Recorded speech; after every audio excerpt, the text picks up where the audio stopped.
Brudiclad, Telchor Engineer versus Erebos, God of the Dead. Well, that's a Mishra's Workshop and a Mana Vault and a Solemn. I'm going to try that out. Not going to see too much artifact hate from a mono black deck, so I think we can afford a little bit of time. Why not go into the mountain into Mana Vault and pass at that? And then we can see if we want to... Yeah, I think we just Mishra's Workshop into Solemn Simulacrum. Mishra's Workshop is tap for 3 colourless mana, and you can only spend it on artifact spells. Alright, Fabricate, yeah, I think we go into Mishra's Workshop. We can, of course, use that mana to get ourselves into our commander. What we'd like to do, ideally, is get into some token-generating spells. Worst case scenario, we just create a token copy of the Solemn Simulacrum. Grab an island from the Solemn and throw it over. We'll go over what Brudiclad actually does. Say 6 mana 4/4, gives our tokens haste. And at the beginning of combat on our turn, we get a 2/1 mirror. And then we may choose a token we control, and all our tokens become a copy of that token. Just was slightly distracted there. Our opponent thought seized our Fabricate. We are, of course, going to say no to Mana Vault. And Spire of Industry is any colour. We'll go in for the Polluted Delta. And then we'll get down our Brudiclad. No, we won't. We'll crack the Polluted Delta first. Don't want to tap down the Mana Vault unless we need to. So let's get Volcanic Island, and then we'll go in for Brudiclad. And we will get a Hasty Mirror here. We'll always yield to that. And then say no, because there's nothing for it to become a copy of, and we'll just get in for 4 on our opponent. Erebos, God of the Dead, is a 4 mana 5/7 indestructible god. You need devotion of 5 or greater to black in order for it to become a creature. Opponents can't gain life. And 2 mana, 2 life, draw a card. No again to Mana Vault. Okay, well, Ancient Stone Idol is something we can get into, I assume. Get down Spire of Industry. And then 3, 4, 5, 6, 7, 8, 9, 10. 6, 7, 8, 9, 10. Yes, we have exactly enough. So let's see what our opponent thinks of our 12/12 with Flash. Just going to play it in the main phase because I'm not about to start trying to make fun of my opponent. They may have some kind of board wipe for us, but we are going to keep all this mana that we have in play. And we'll draw a card off the Solemn as well, of course. Our opponent's down to 14, so they better hope that they have a board wipe, because we do have a 12/12 trample on the board. And when it dies, it becomes a... Oh no, you create a 6/12 colourless token with trample, and we can... Yeah, there we go. I'll probably just stick this onto another video. Yeah, the whole point in this card being in the deck is that when it dies, we get a 6/12 token, and we can have all our other tokens become a copy of the 6/12. But it didn't quite turn out that way. We didn't really need all the copying token shenanigans that we actually have in the deck, so yeah, on to the next one. Brudiclad, Telchor Engineer versus Prossh, Skyraider of Kher. That can be a very quick and very frightening commander. I used to run this and I actually got bored of it because it was far too consistent. We'll keep this because we have some fast mana. Yeah, we can get into Mana Crypt, Izzet Signet, an Island, and Ethereum Sculptor. Our opponent gets fast mana down as well, so I don't feel guilty about that at all. Get down our Mana Crypt first.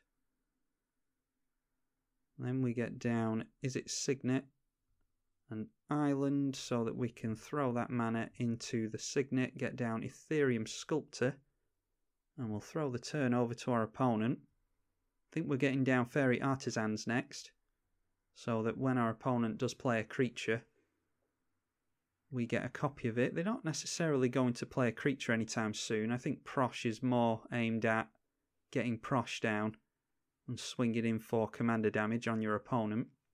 It's a 5/5 flyer, and when you cast it, you get X01 Kobold creature tokens, where X is the amount of mana you spent to cast Prossh, so you get at least 6 tokens from him.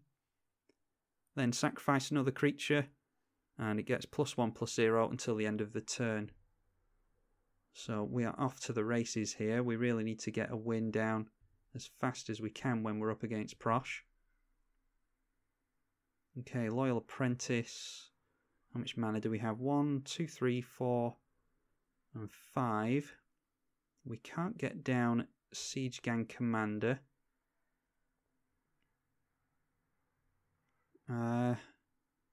Fairy Artisans. Yeah, I think we can just go for Fairy Artisans because it's a big spell to get out of our hand, and we can also start chipping away at our opponent's life with that. And then also, if our opponent's going to rely on mana dorks, that does at least get us into a creature token.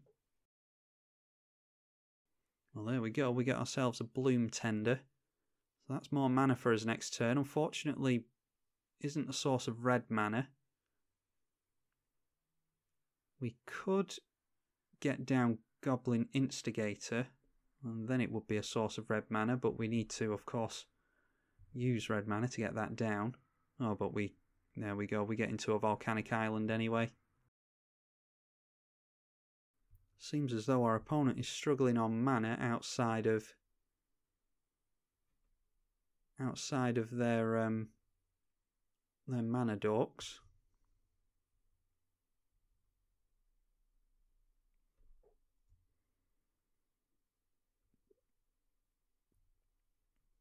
And actually, I'm just realising Ethereum Sculptor, so turns out that we could have got down Brudiclad much sooner than we did. That's my mistake. So why don't we go for...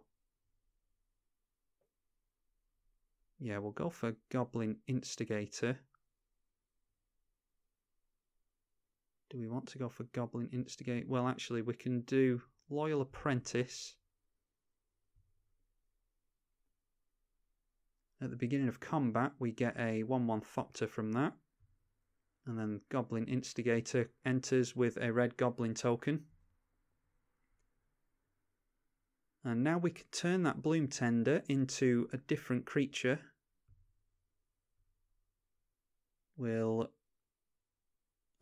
Yeah, I should have done that the other way around. Brudiclad should have gone on first. Oh well, not to worry.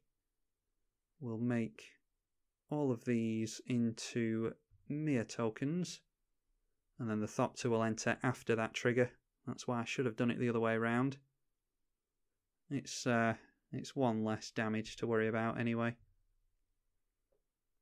And I'm going to swing in with everything. They can get rid of our Loyal Apprentice if they want to. That'll be less mana for them. So they need to look at doing something about this board state as it stands now. What I was saying before about we needed to get rid of the Bloom Tender that the Fairy Artisans gave us, because as soon as our opponent plays another creature, it will get rid of the Bloom Tender and replace it with a copy of whatever creature they play, and therefore we don't really get the value out of it. Our opponent's going for a creature spell of some form here.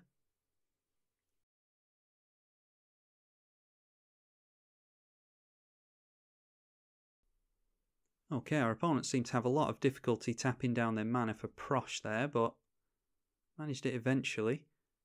Now, they do get a lot of Kobold tokens, and a non-token creature comes down, and we get, therefore, a Prossh. We can't, unfortunately, because it's legendary, we can't make lots of copies of Prossh, otherwise this would be easy. But we do at least get... Okay, and the client seems to have crashed on me. I'm just going to wait for the client to hopefully catch up. Okay, there we go. It seems to have caught up there a little bit. I think the client is just starting to bug out. It's time for a restart, apparently. Yeah, what I was saying there was because all the tokens would be legendary, we'd be forced to choose one. And that would, of course, get rid of all of our tokens. Don't know why Mishra's Workshop is in our hand all of a sudden. Did our opponent do something there that I don't know about? Oh, actually... No, I'm thinking of the previous game. This happens sometimes. I sit around waiting for my opponent for so long that I just start daydreaming, and then games start getting mixed up in my head. It was the previous game that I was abusing Mishra's Workshop. Let's get down at Siege Gang Commander. That will enter with 3 goblins, and we're going to go. Well, try and go wide on our opponent here, but try and force them to give up the kobolds. Yeah, we'll hold on to Mishra's Workshop for now. I'm actually going to take advantage of the mistake I made earlier. I'm going to put the Loyal Apprentice on first on purpose, just so that when Brudiclad triggers, we're actually left with a Thopter. In fact, how many Thopters do we get here? Yeah, I think I'd rather just swing in with the mere tokens. It's more damage. It's twice as much damage coming through and kind of forces them to block with their kobold tokens. And the more tokens that they're blocking with and having destroyed, the less they're using them to buff Prossh.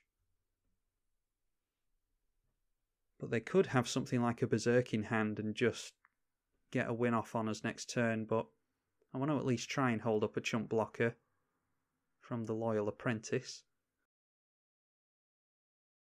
And then Loyal Apprentice triggers and gets us that Thopter that we're going to use to chump block with. So let's go like that. We'll not attack with those. I don't think we care about Ethereum Sculptor when we have Mishra's Workshop in hand. Oh, I nearly forgot about the Thopter. Yeah, we can keep it like that.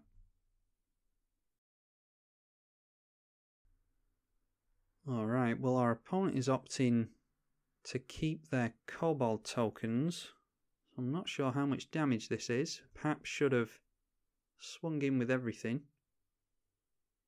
Alright, they're down to 3, and we unfortunately don't have red mana. So it's now or never for our opponent, really. And Prossh can definitely do it. You can really get some really powerful decks off with Prossh, and he can just win out of the blue, so perhaps we'll see that right now. Okay, well our opponent said GG there. I think they were saying good game to us. I never acknowledge early good games, because it's not over till it's over, and you never know what you're going to draw into. Something that people don't tend to do online. They don't play the game out and hope that they'll draw into that card they need, and the number of times that I have assumed that I'm out of a game only to not be out of the game because I carried on playing and managed to squeak out a victory, some of which are, or a few of which have been on this channel, so yeah, shouldn't give up. And it looks like our opponent has decided that it's actually not a good game after all that. They wipe the board with, yeah, Chandra's Ignition. Let's hope we don't get bolted here. We certainly do get bolted, so that puts us on a bit of a clock. Let's just get down Brudiclad. And we'll see if we can outrace our opponent. The haste is going to be very relevant here. We do get a 2/1 Mirror artifact.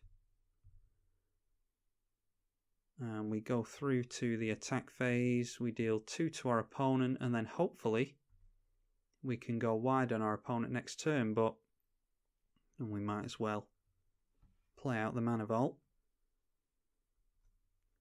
Yeah, like I said, there's times in which you can really go off with Prossh out of the blue. So, like I said just then, it's not over until it's over, but our opponent is in a tough position here.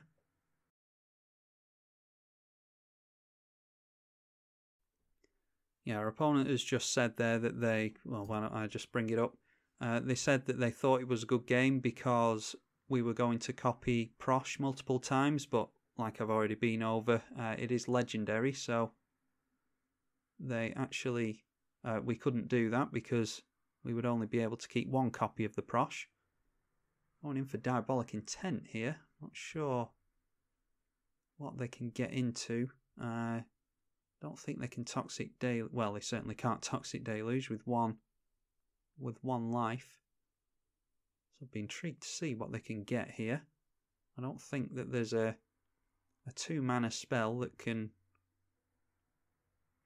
blow up both of these artifacts. And even if they do, there's nothing to stop us from recasting Brudiclad anyway. I think it will be 10 mana for us to do it again. And we have 3, 4, 5, 6, 7, 8, 9, 10, 11, 12 mana, so we can cast it a few more times yet.